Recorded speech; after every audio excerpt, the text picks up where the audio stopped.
야구야구 김영준입니다. 벨린저가 양키스로 트레이드 됐습니다. 2019년 내셔널리그 MVP인 벨린저는 다저스, 컵스에 이어 세 번째 팀의 유니폼을 입게 됐습니다. 양키스는 우한 코디 포텟을 주면서 유망주 손실이 전혀 없었고 대신 컵스도 연봉 보조를 500만 달러밖에 하지 않았습니다. 연봉 보조는 내년과 내후년에 250만 달러씩 책정되어 있습니다. 휴스턴에서 카일 터커를 데려온 컵스는 사실상 벨린저를 털어내는데 의의를 둔 트레이드가 됐습니다. 이로써 컵스는 외야진을 헵, 크로 암스트롱, 터커로 구성하고 마이클 부시에게 일루, 스즈키 세이야에게 지명타자를 맡기게 됐습니다. 포텟은 당장 불펜으로 쓰거나 선발 예비 자원이 가능합니다. 2017년 신인왕, 2019년 MVP를 차지했지만 이후 3년의 부진을 통해 다저스에서 논텐더된 벨린저는 2023년 컵스에서 조정 OPS 139를 기록하고 재기에 성공합니다. 벨린저는 FA 시장에서 보라스와 함께 장기전을 했다가 실패한 후 매년 옵트아웃이 가능한 3년 8천만 달러 계약을 컵스와 맺습니다. 같은 처지였던 블레이크 스넬과 맷 체프먼이 재수에 성공한 반면 벨린저는 조정 OPS 111에 그치면서 옵트아웃을 하지 못했습니다. 내년 연봉은 2,750만 달러이며 옵트아웃을 하면 500만 달러의 보상금을 받고 옵트아웃을 하지 않으면 2026년 연봉이 2,500만 달러입니다.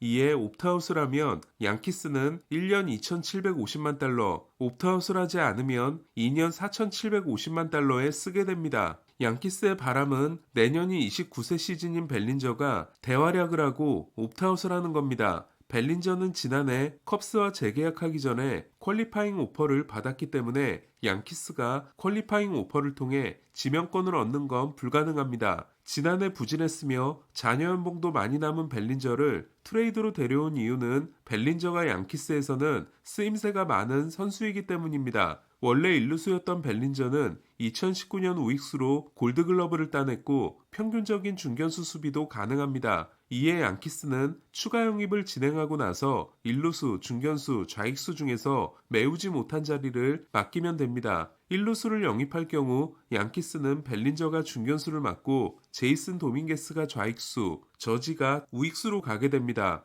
벨린저의 합류는 특히 소토 때문에 풀타임 중견수를 맡았지만 수비 수치가 나빠지고 월드시리즈에서 치명적인 실수를 한 저지를 우익수로 돌려보낼 수 있다는 걸 의미합니다. 반면 현재 시장에 남아있는 외야수 중 앤서니 산탄데르나 테오스카 에르난데스는 벨린저보다 공격 성적이 좋지만 중견수를 볼 수 없고 코너 외야 수비도 나쁜 선수들입니다. 도밍게스에게 중견수 도전에 기회를 줄 경우 벨린저에게 좌익수를 맡길 수 있습니다. 양키 스타디움은 우측 펜스가 짧은 반면 깊은 자중간을 가지고 있기 때문에 좌익수 수비가 어렵습니다. 만약 일루수 대신 외야수를 영입하면 벨린저에게 1루를 맡기면 됩니다. 현재 양키스 타선은 1번 볼피, 2번 치즘, 3번 저지, 4번 벨린저, 5번 스탠튼으로 벨린저가 2023년으로 돌아간다고 해도 소토의 공백을 메우기는 어려워 보입니다. 이에 크리스찬 워커나 골드슈미트 같은 일루수 또는 추가 외야수 영입이 필요합니다.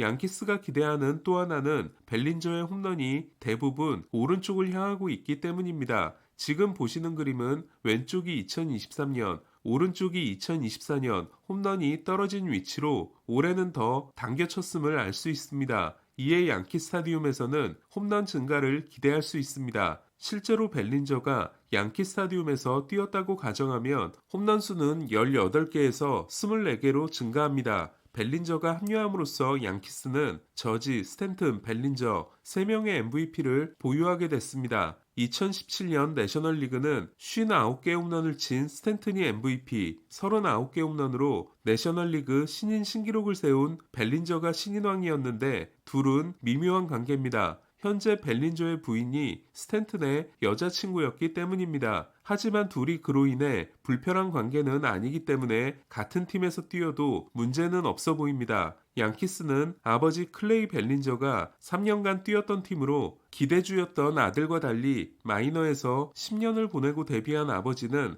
양키스에서 3년, 에인절스에서 1년 동안 통산 12홈런에 그쳤지만 우승 반지를 3개나 얻은 바 있습니다. 클레이 벨린저는 은퇴 후 10년 동안 소방관으로 지내면서 아들에게 야구를 가르치게 됩니다. 부자 선수가 양키스에서 뛰게 된 건 이번이 네 번째입니다. 소토를 잡지 못한 후 프리드, 벨린저를 영입한 양키스는 CBT가 2억 9,200만 달러가 됐습니다. 올해 쓴 3억 1,400만 달러를 기준으로는 2,200만 달러밖에 남지 않았고 1년 계약에 합의했지만 아직 발표가 안 된 로아이 시가의 연봉도 포함되지 않은 겁니다. 이에 워커를 잡고 테너스카까지 영입하려면 올해보다도 더 써야 합니다. 3억 3천만 달러로 늘린다면 여유분이 3,800만 달러로 늘어나 워커와 스캇을 모두 영입할 수 있습니다. 저는 선발의 맥스 프리드, 타선의 워커와 벨린저, 불펜에 데빈 윌리엄스와 테너 스캇을 추가한다면 양키스 입장에서는 최선을 다한 겨울이라고 생각합니다. 오늘 소식은 여기까지입니다. 야구야구 김영준이었습니다.